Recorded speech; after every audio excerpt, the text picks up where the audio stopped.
بسم الله الرحمن الرحيم. الحمد لله نحمده ونستعينه ونستغفره ونعوذ بالله من شرور أنفسنا ومن سيئات أعمالنا. من يهده الله فلا مضل له ومن يضلل فلا هادي له، وأشهد أن لا إله إلا الله وحده لا شريك له، وأشهد أن محمدًا عبده ورسوله.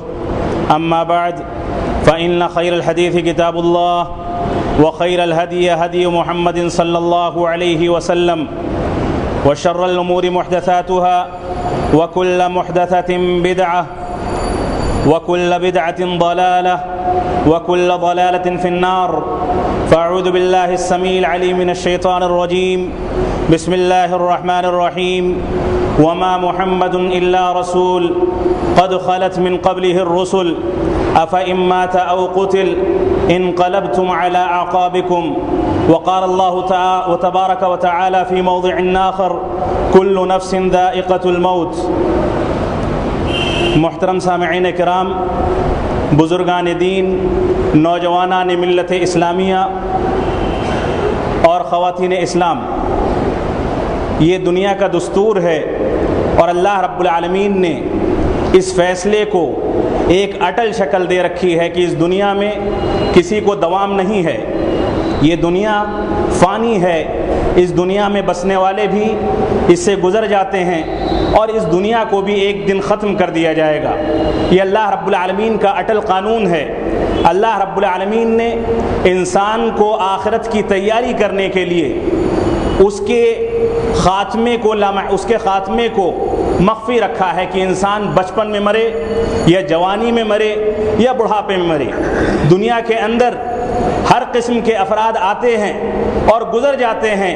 اللہ رب العالمین نے نہ بادشاہوں کو کوئی مہلت دی، اللہ رب العالمین نے نہ انبیاء کرام اور رسولوں کو کوئی مہلت دی، اللہ رب العالمین نے محدثین کرام کو بھی کوئی مہلت نہیں دی، بلکہ سارے کے سارے افراد آئے، متعین وقت میں انہوں نے اسلام کی خدمت کی، اسلام کی دعوت و تبلیغ کی اور آخرت کے لیے ذخیرہ تیار کیا اور اس کے بعد اس دنیا سے گزر گئے. رسول اکرم صلی اللہ علیہ وسلم فرماتے ہیں کہ جب انسان مر جاتا ہے تو قبر اور مقبرے اور اس کی قبر تک اس کے ساتھ 3 چیزیں جاتی ہیں.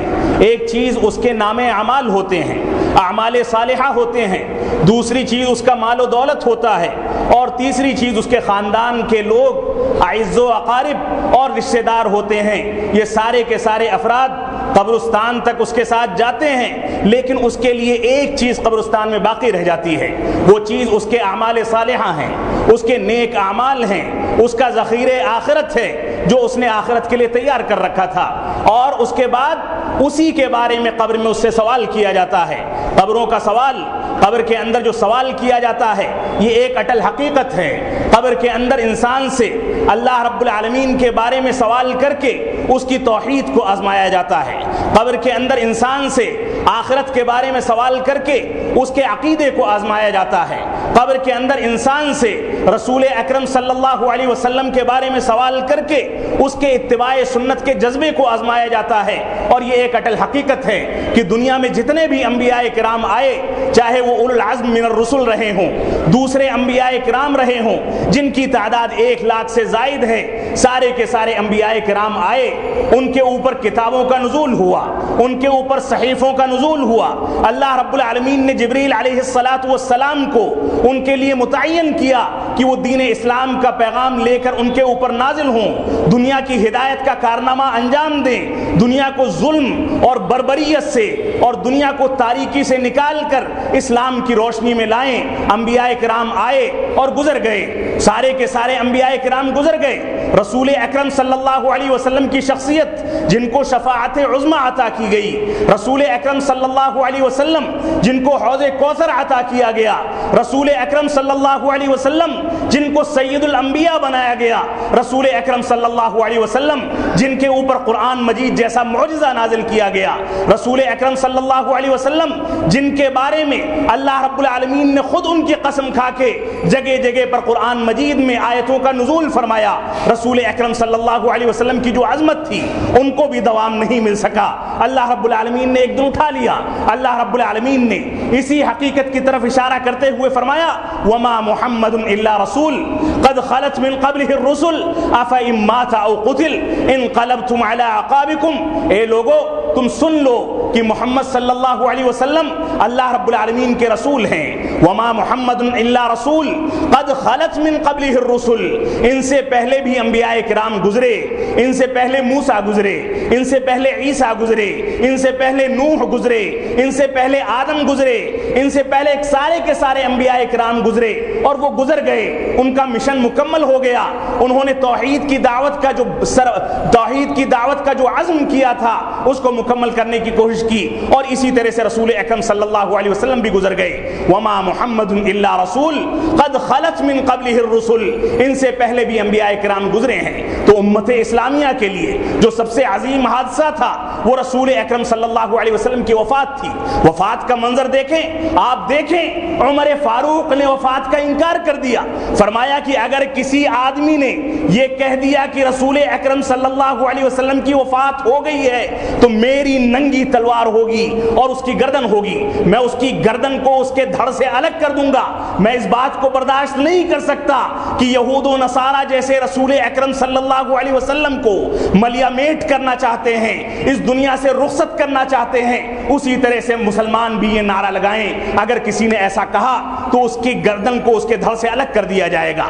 آپ دیکھیں عثمان غنی کی زبان گنگ ہو گئی، آپ دیکھیں علی بن ابی طالب گھر کے اندر اپنی سٹکیں لگا کے چھپ گئے، باہر نکلنے کی ہمت نہیں رہ گئی۔ بعض روایات میں اگرچہ اس پر کلام ہے، کہتے ہیں کہ اما عائشہ نے اپنے سر چھلوا دیے، اور صحابہ کرام کا یہ عالم تھا کہ نفسی نفسی کا عالم تھا، کسی کے اندر کوئی ہمت نہیں تھی۔ ابو بکر صدیق نکلے، انہوں نے ہمت کی اور اس کے بعد کہا من کان یعبد محمدا فإن محمدا قد مات۔ جو رسول اکرم صلی اللہ علیہ وسلم کی عبادت کرتا تھا، جو توحید کا انکار کرتا تھا، جو رسول اکرم صلی اللہ علیہ وسلم کو بھی اللہ رب العالمین کے ساتھ کسی بھی چیز میں شریک ٹھہراتا تھا، وہ سن لے من کان یعبد محمدا فإن محمدا قد مات، کہ جو اللہ کے نبی صلی اللہ علیہ وسلم کی عبادت کرتا تھا وہ سن لے کہ رسول اکرم صلی اللہ علیہ وسلم کی وفات ہو گئی۔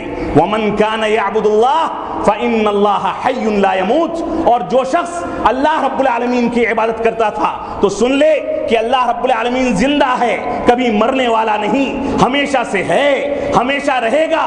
انبیاء کرام کو پیدا کرنے والا وہ ہے، علماء کرام کو پیدا کرنے والا وہ ہے، محدثین کرام کو پیدا کرنے والا وہ ہے، فقہاء کرام کو پیدا کرنے والا وہ ہے، دنیا کو پیدا کرنے والا وہ ہے۔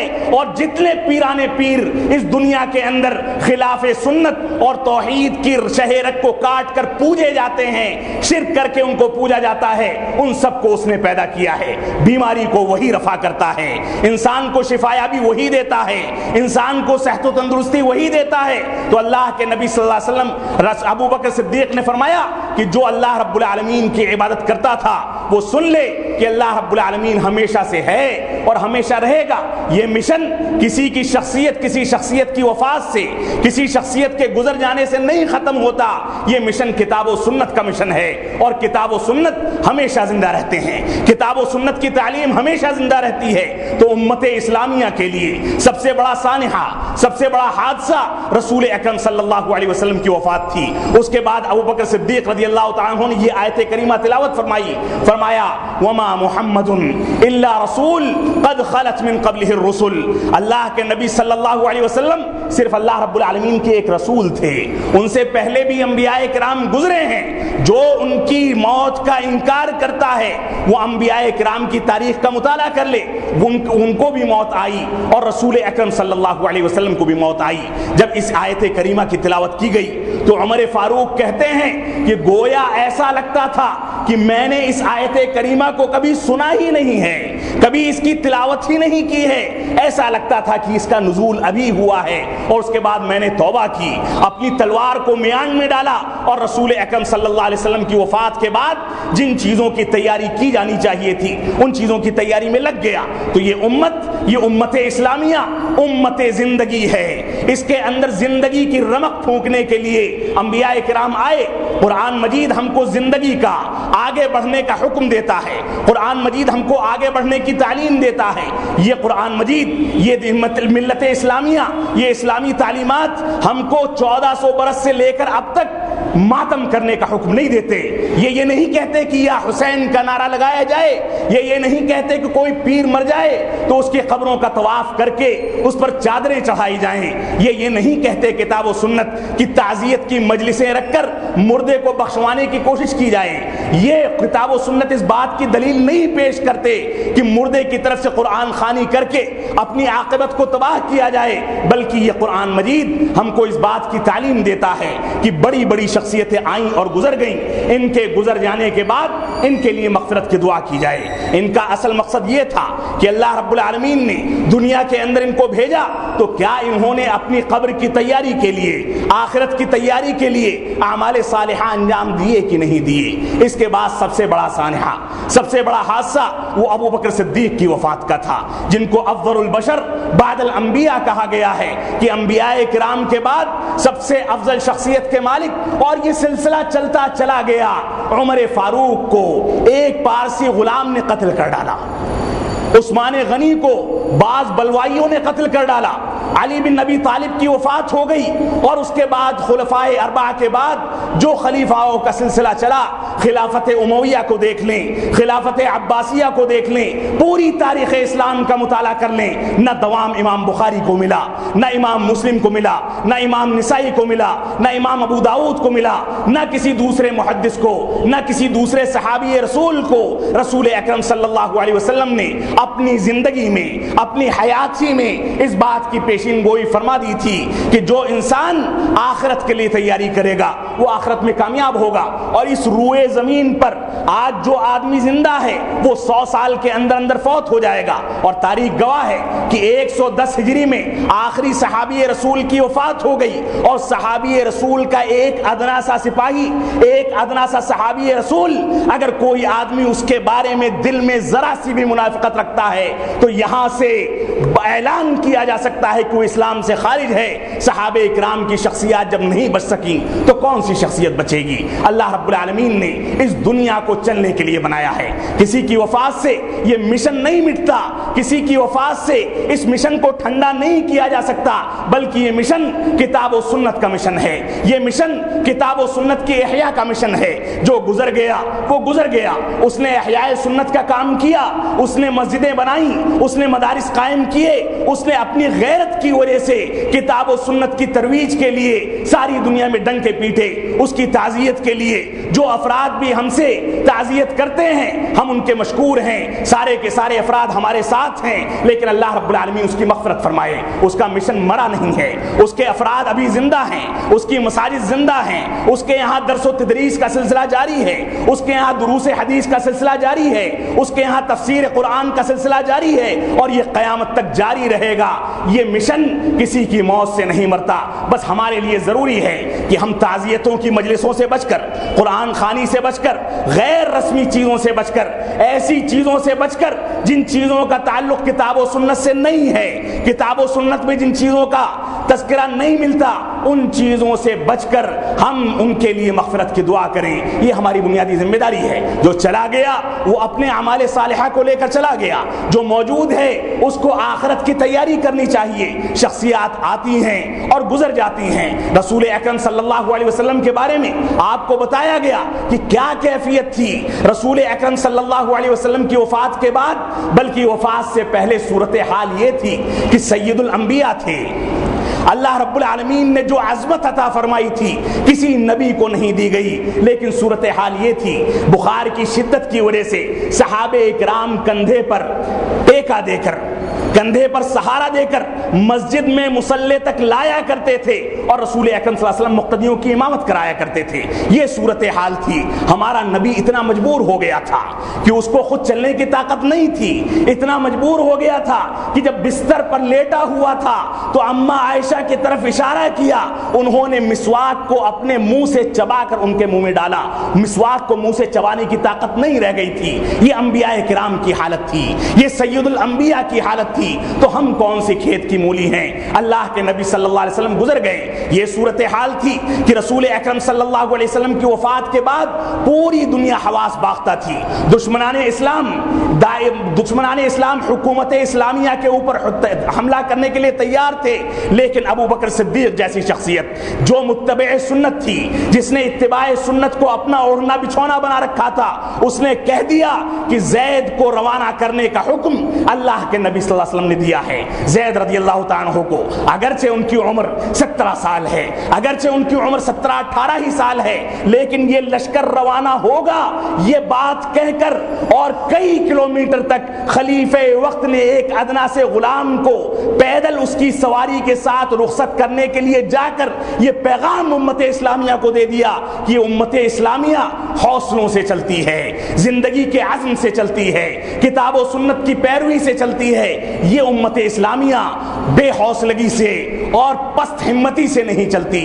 اس کے ہاں عزم ہے, اس کے یہاں حوصلہ ہے. یہ امت اسلامیہ ایک تاریخ رکھتی ہے. تو امت اسلامیہ کی تاریخ کا مطالعہ کریں اور اس کے بعد دیکھیں کہ جو بھی حادثات ہوتے ہیں وہ ہوتے رہتے ہیں. اللہ رب العالمین ہم کو ان حادثات پر صبر کرنے کی توفیق عطا فرمائے. جو شخصیت گزری ہے والد محترم کی, اللہ رب العالمین ان کی مغفرت فرمائے. انہوں نے مساجد بنائی, مدرسے بنائے, امت اسلامیہ کے لیے کام کیا, اور میں مشکور ہوں عالم اسلام کے تمام شخصیات کا, چاہے وہ ائمہ حرم ہوں, چاہے دوسری شخصیات ہوں, جنہوں نے تعزیت کے پیغامات بھیجے ہیں اور انہوں نے حوصلہ دیا ہے کہ یہ ادارہ آگے بڑھے گا.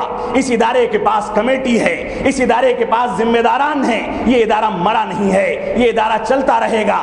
اگر کسی کے ذہن میں اس انداز کی تشویش ہے تو اس کو نکال دے, حوصلے سے کام لے, اور کتاب و سنت کے نام پر جو پودا لگایا گیا تھا, جن اصولوں کی بنیاد پر اس ادارے کو چلایا گیا تھا, یہ ادارہ اسی اصول پر چلے گا. چاہے وہ اصول سخت رہے ہوں, چاہے وہ اصول نرم رہے ہوں, لیکن اصول کتاب و سنت کی بنیاد پر جب بنائے جاتے ہیں تو ان میں سختی اور نرمی نہیں دیکھی جاتی. اللہ رب العالمین نے اس موت کو ایک اٹل حقیقت قرار دیا ہے. اللہ رب العالمین کا فرمان ہے کل نفس ذائقۃ الموت, کہ دنیا کے اندر جو بھی آیا وہ گزر جانے والا ہے, اس کو دوام نہیں, اس کو ہمیشگی نہیں, بلکہ انبیاء کرام جس طرح سے گزرے, بڑی بڑی شخصیات جس طرح سے گزری, اور آپ دیکھیں تاریخ اسلام کا مطالعہ کریں, دنیا کی تاریخ کا مطالعہ کریں, اس دنیا پر, اس روئے زمین پر ایسے ایسے بادشاہ بھی گزرے ہیں جنہوں نے اپنے لیے جنتیں خود ہی تیار کر لی. ایسے ایسے بادشاہ بھی گزرے ہیں جنہوں نے خدائی کا دعویٰ اسی دنیا کے اندر کر لیا, لیکن اللہ رب العالمین نے دریا برد کر دیا, ان کی جنت کو تباہ و برباد کر دیا, ان کو جنت میں داخل ہونے کا موقع نہیں لگ سکا.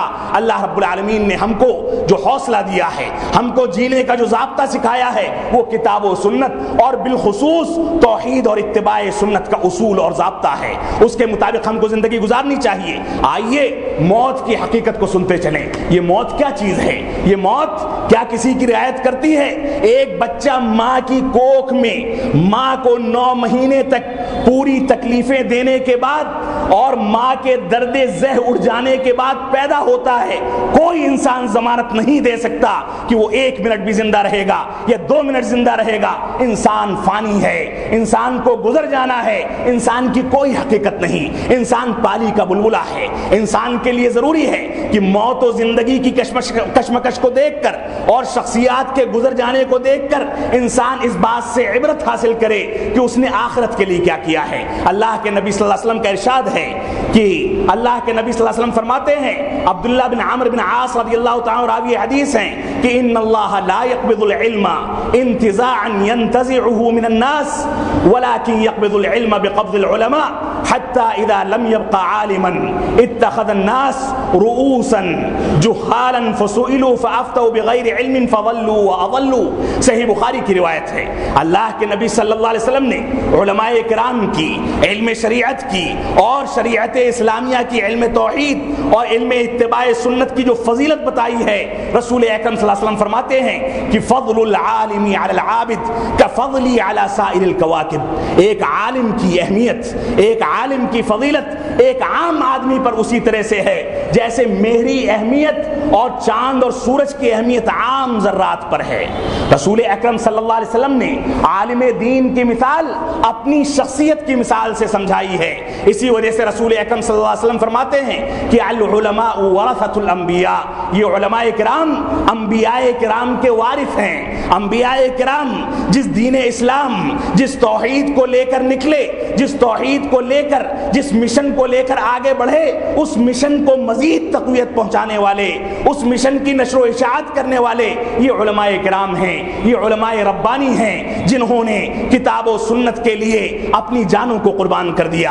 آپ دیکھیں امام احمد بن حنبل کی تاریخ کو دیکھ لیں، امام شافعی کی تاریخ کو دیکھ لیں، امام مالک کی تاریخ کو دیکھ لیں، امام بخاری کی تاریخ کو دیکھ لیں، امام مسلم کی تاریخ کو دیکھ لیں، اور موجودہ دور تک علامہ ابن باز، علامہ البانی کی تاریخوں کا مطالعہ کر لیں، دوسرے محدثین کی تاریخوں کا مطالعہ کر لیں۔ جس انداز سے ان لوگوں نے خدمات انجام دی ہیں، اسی حوصلے کی ضرورت ہے۔ اسی حوصلے کو لے کر جب تک ہر مسلمان کتاب و سنت کی ترویج کے لیے کمر نہیں کس لے گا، تب تک شام کے حالات درست نہیں ہو سکتے، تب تک فلسطین کے حالات درست نہیں ہو سکتے، تب تک ہندوستان کے حالات درست نہیں ہو سکتے، تب تک گجرات کے حالات درست نہیں ہو سکتے، تب تک عالم اسلام کے حالات درست نہیں ہو سکتے، تب تک مصر کے حالات درست نہیں ہو سکتے۔ یہ ساری کی ساری چیزیں کتاب و سنت پر مبنی ہیں۔ کتاب و سنت کو لے کر چلا جائے گا، کتاب و سنت کو لے کر اس پر عمل پیرا ہوا جائے گا، تو ایسی صورت میں اللہ رب العالمین مدد فرمائے گا۔ اللہ رب العالمین نے فرمایا کہ اللہ رب العالمین ان علماء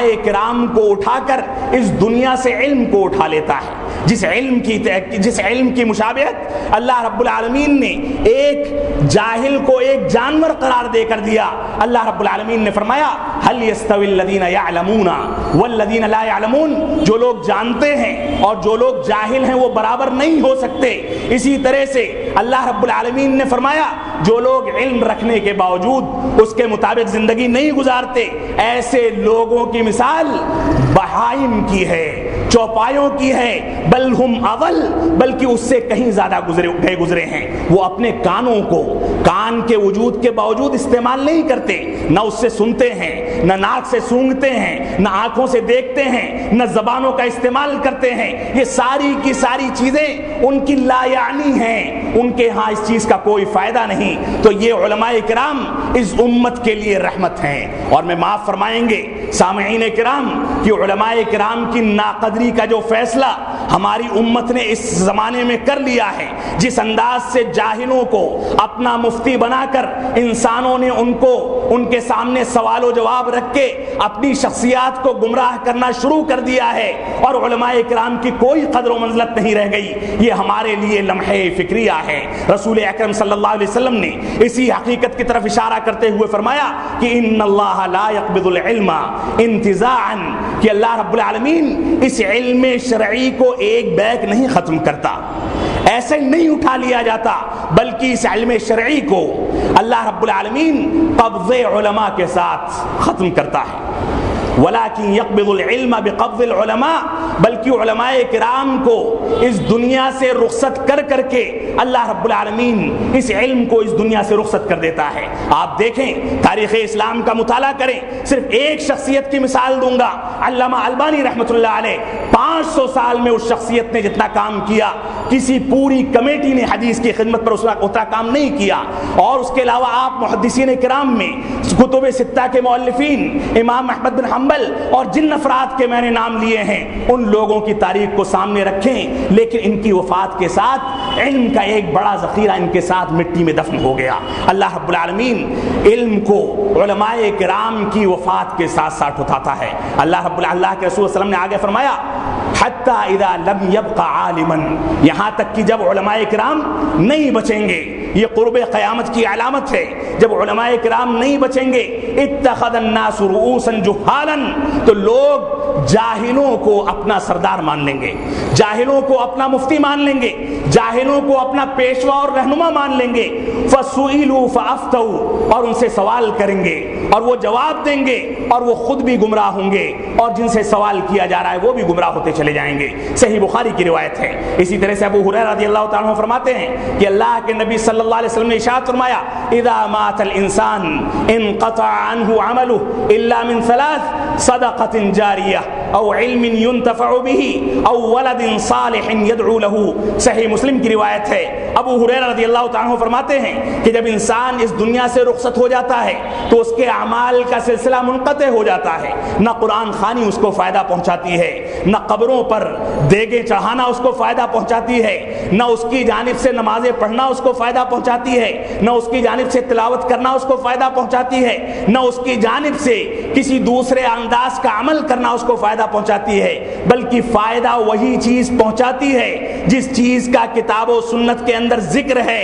اللہ کے رسول صلی اللہ علیہ وسلم نے فرمایا کہ جب انسان مر جاتا ہے تو ساری چیزوں کا سلسلہ منقطع ہو جاتا ہے، لیکن تین چیزیں جاری رہتی ہیں۔ صدقۃ جاریہ، ایسا صدقہ جو ہمیشہ جس سے فائدہ اٹھایا جائے، نل لگوا دیے جائیں، کنویں کھدوا دیے جائیں، درخت لگوا دیا جائے، قرآن مجید اور مصاحف اور دینی کتابیں وقف کر دی جائیں، یہ ساری کی ساری چیزیں انسان کے لیے صدقہ جاریہ ہیں۔ اور انسان کے لیے صدقہ جاریہ میں سب سے عظیم صدقہ اس کی نیک اولاد ہے، جس کا خصوصیت کے ساتھ تذکرہ اللہ کے نبی صلی اللہ علیہ وسلم نے اس روایت میں کیا ہے۔ اللہ کے نبی صلی اللہ علیہ وسلم فرماتے ہیں، او علم ينتفع به، یا میت کو دوسری چیز جو فائدہ پہنچاتی ہے وہ اس کا علم نافع ہے، اس نے خطبہ دیا ہو، اس نے کتابیں لکھی ہوں، اس نے لوگوں کو نصیحت کی ہو، اس نے فتویٰ دیا ہو کتاب و سنت کی روشنی میں، اس نے لوگوں کو ہدایت کی راہ پر اور ہدایت کی ڈگر پر چلایا ہو، یہ ساری کے سارے علم نافع ہیں جس سے انسان کو فائدہ پہنچتا ہے۔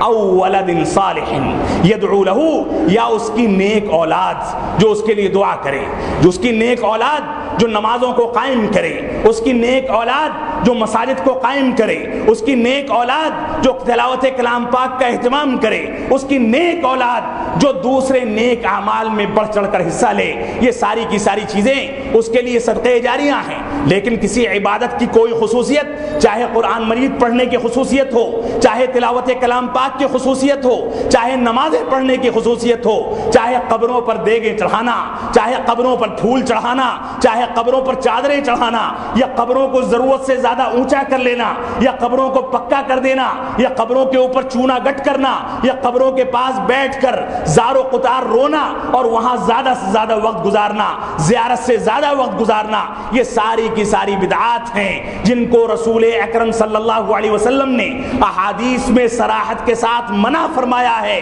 اور ایسا کرنے والے پر اللہ کے نبی صلی اللہ علیہ وسلم کی لعنت کے الفاظ وارد ہوئے ہیں۔ تو انسان کے لیے جو چیز صدقہ جاریہ ہے وہ یہی تین چیزیں ہیں۔ ان تین چیزوں کے ذریعے اس کے لیے صدقہ کیا جائے، اس کی جانب سے نیک کام انجام دیے جائیں، اس کی جانب سے نیک کام انجام دیے جائیں، یہی اس کے لیے صدقہ جاریہ ہے۔ اور مجھ کو قوی امید ہے کہ یہ صدقہ جاریہ، یہ تینوں شکلیں میت کے لیے پہنچنا شروع ہو گئی ہیں۔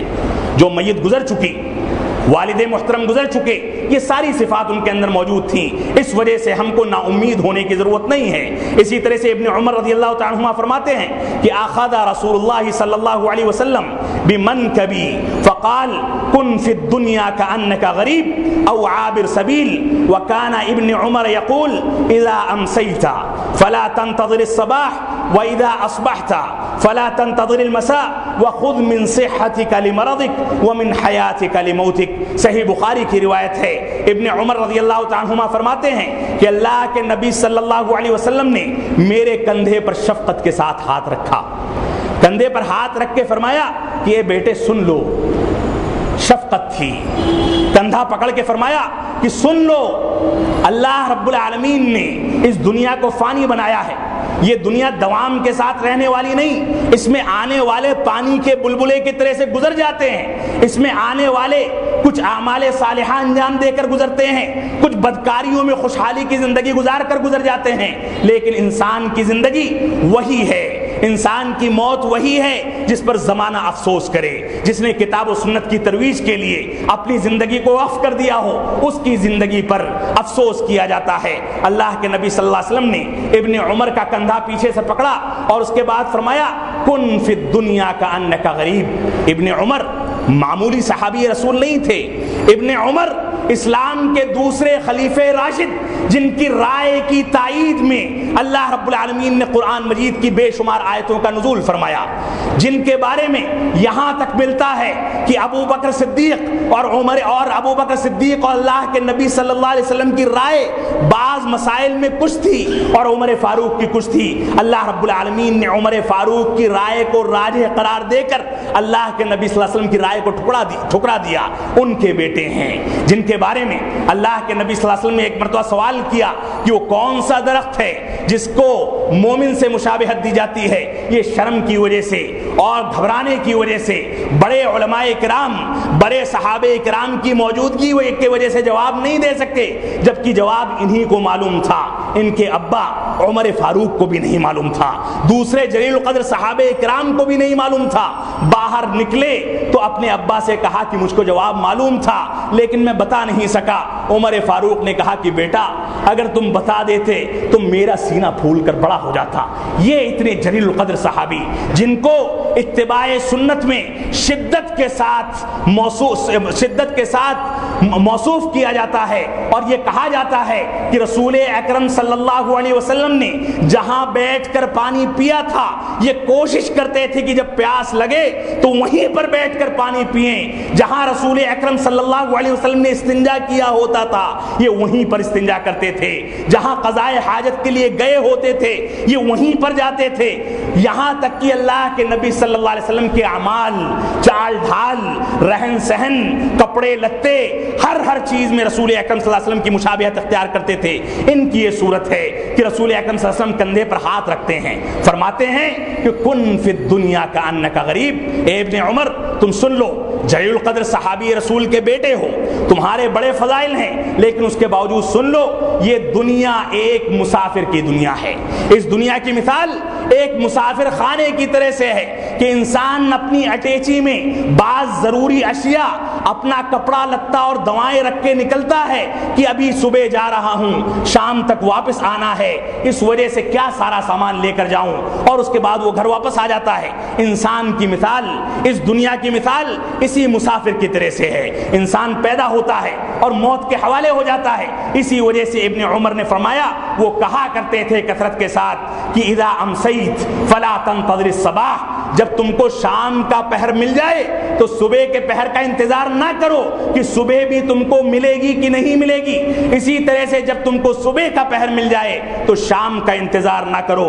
وخذ من صحتک لمرضک، اور اپنی صحت کے زمانے میں، اپنے مرض کے زمانے کے لیے اعمال انجام دے دو، اپنی زندگی میں اپنی موت کے لیے اعمال انجام دے دو، اور یہی آخرت میں تمہارے کام آنے والا ہے۔ اس دنیا کی مثال فانی ہے، یہ دنیا ایک مسافر خانہ ہے جہاں انسان آتا ہے اور گزر جاتا ہے۔ انسان کو یہاں دوام نہیں ملتا، انسان کو یہاں ہمیشگی نہیں ملتی۔ انسان ایک روز پیدا ہوتا ہے، 2-4 روز، 2-4 سال، 10-20 سال، 40-50 سال اور 70-80 سال میں اس دنیا سے گزر جاتا ہے۔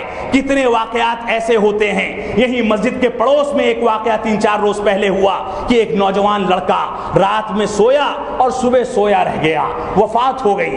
باپ کو صدمے کی وجہ سے دماغ کی نس پھٹ گئی، اس کی زندگی بڑی مشکل سے بچ سکی۔ یہ حادثات ہوتے ہیں اور ہوتے رہ جاتے ہیں۔ انسان کو اس دنیا کے اندر آخرت کی تیاری کرنی چاہیے۔ کوئی ضمانت نہیں دے سکتا کہ مسجد سے نکلے گا کوئی گاڑی آ کر ایکسیڈنٹ کر کے اس کو تباہ و برباد کر دے گی. کوئی ضمانت نہیں دے سکتا کہ انسان رات میں سوئے گا اور سویرے جیتے جی آرام کے ساتھ جاگ جائے گا. کوئی انسان کسی بات کی ضمانت نہیں دے سکتا.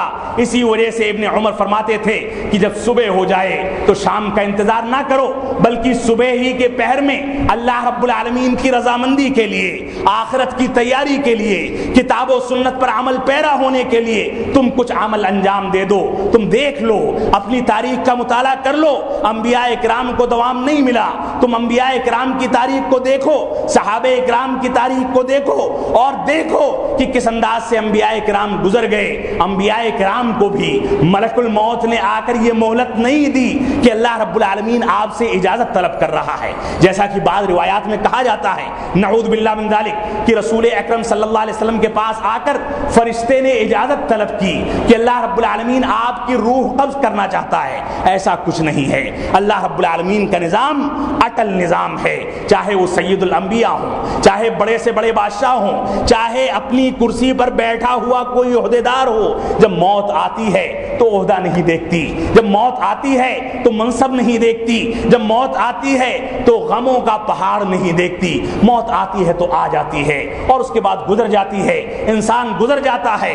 اس کے بچے جو زندگی میں اس کے لیے نئے کپڑے سلواتے تھے, اس کے بچے جو زندگی میں اس کے لیے کھانے پینے کا انتظام کرتے تھے, اس کی بیویاں اور اس کے بچے جو آرام کے ساتھ رہنے کے لیے بستر بچھایا کرتے تھے, وہی اٹھا کے لے جا کر چارپائی سے اتار کر اس کو مٹی کے حوالے کر دیتے ہیں. ان کو پتا ہے کہ یہ مٹی اس کے جسم کو کھا جائے گی. وہ جانتا ہے کہ اس مٹی کے اندر کیڑے مکوڑے لگ کر اس کے بدن کو کھا جائیں گے. وہ اس بات سے بھی واقف ہوتا ہے کہ اس مٹی کے اندر اس کا کوئی پرسان حال نہیں, لیکن اس کے باوجود انسان مجبور ہے.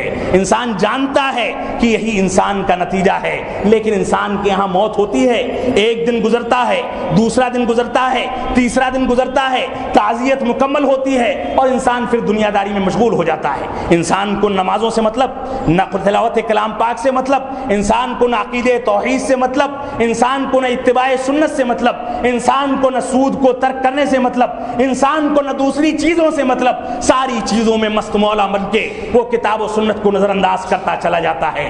جب بوڑھا ہوتا ہے, اس کے بچے گرد بیٹھتے ہیں, اسپتال کے اندر آئی سی یو میں ایڈمٹ کر دیا جاتا ہے, لوگ آنسو بہاتے ہیں, تب اس کو ہوش آتا ہے کہ کاش نمازیں پڑھ لی ہوتی, کاش تلاوت کر لی ہوتی, کاش صدقہ و خیرات کر دیے ہوتے, کاش اللہ رب العالمین کی رضامندی کے لیے کوئی عمل انجام دے دیا ہوتا, تو آج یہ نوبت نہیں آتی کہ چارپائی پر پڑا ہوں, ساری مشینیں نصب کر دی گئی ہیں, اب نماز پڑھنے کی فرصت نہیں ہے, نماز پڑھنے کا ہوش نہیں ہے, تیمم کرنے کا ہوش نہیں ہے, وضو کرنے کی استطاعت نہیں ہے, غسل کرنے کی استطاعت نہیں ہے کہ نماز کیسے ادا کرے. اشاروں میں نماز ادا کرتا ہے اگر وہ توفیق ملتی ہے تب, ورنہ وہ بھی نہیں. انسان کی زندگی پانی کا بلبلہ ہے. اللہ رب العالمین ہم کو کتاب و سنت کی جانب رجوع کرنے کی توفیق عطا فرمائے. ہم کو صحابہ اکرام کی تاریخ اور خود رسول اکرم صلی اللہ علیہ وسلم کی تاریخ کا مطالعہ کر کے اس بات کی توفیق عطا فرمائے کہ ہم اس کا مطالعہ کر کے اپنی زندگی کو اس کے مطابق ڈھالیں. میں یہ بھی اپیل کروں گا کہ اگر بعض حضرات جیسا کہ خبریں آ رہی ہیں کہ تعزیتی کلمات کے بجائے وہ تعزیتی مجلسیں منعقد کرنا چاہتے ہیں, وہ قرآن خوانیاں کرنا چاہتے ہیں, میں اس بات کی صراحت کرنا چاہوں گا, یہ اعلان کرنا چاہوں گا کہ ہماری طرف سے اس انداز کی کسی چیز کی کوئی اجازت نہیں. جس کو ان کے ساتھ خیر خواہی مقصود ہے وہ دعائے مغفرت کرے, جن کو خیر خواہی مقصود ہے وہ ان کے مشن کو آگے لے کر چلے, جن کو خیر خواہی مقصود ہے وہ ان کی جانب سے صدقہ کرے, جن کو خیر خواہی مقصود ہے وہ کتاب و سنت کی جانب رجوع کرے, جس کو خیر خواہی مقصود ہے وہ اس کے لیے دعائے خیر کرے. یہی اس کے لیے ذخیرہ آخرت ہے.